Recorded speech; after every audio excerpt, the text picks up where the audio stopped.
درود پاک کب کب کہاں کہاں اور کیسے کیسے کام آتا ہے۔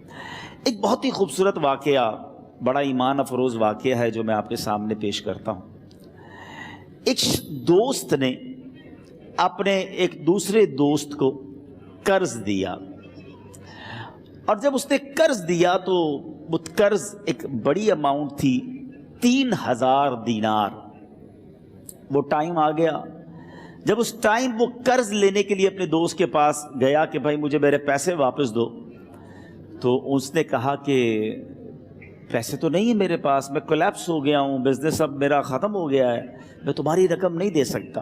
اس نے ایک اور ٹائم دے دیا اسے کہ ٹھیک ہے اب اتنے وقت دنوں کے بعد میں دے دوں گا۔ وہ ٹائم بھی گزر گیا، اور جب وہ ٹائم بھی گزر گیا تو اس کے بعد اس دوست نے کہا کہ اب تو پیسے دے دو بھائی، میرا ٹائم پورا ہو گیا ہے۔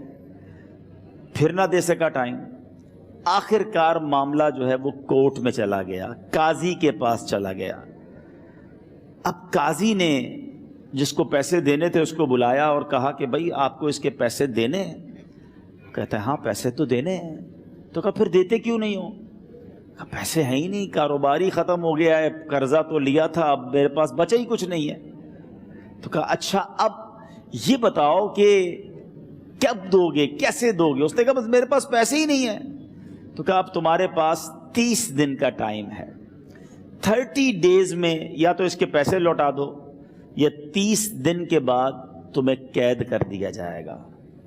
یہ شخص اب گھر آیا، پیسے تو تھے نہیں، مگر شاید علماء نے لکھا کتابوں میں، یہ واقعہ کئی بڑی بڑی کتابوں میں لکھا اور درود پاک کے فضائل کی بڑی بڑی کتابوں میں لکھا، اور اس شخص نے سوچا کہ اس نے ایک حدیث پاک پڑھی ہوئی تھی کہ جس میں یہ نبی پاک علیہ الصلوۃ والسلام نے فرمایا ہے، جس کا مضمون ہے کہ جو شخص پریشان ہو، مصیبت زدہ ہو، اسے چاہیے کہ مجھ پر کثرت سے درود پاک پڑھے، کیونکہ درود پڑھنا مصیبتوں اور پریشانیوں کو لے جاتا ہے۔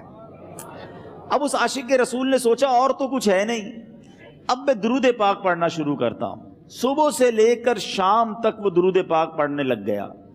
27 دن گزر گئے، only 3 days left، 3 دن باقی تھے قاضی کے پاس جانے میں۔ 27 دن گزر گئے درود پڑھتے پڑھتے۔ جب 28ویں رات آئی تو آنکھیں تو بند ہوئیں، مگر خواب میں اسے ایک آواز آئی، گھبراؤ نہیں، تمہارا قرضہ ادا کر دیا جائے گا، تمہارا مسئلہ سالو ہو جائے گا۔ صبح اٹھتا ہے، درود پاک پڑھ رہا ہے،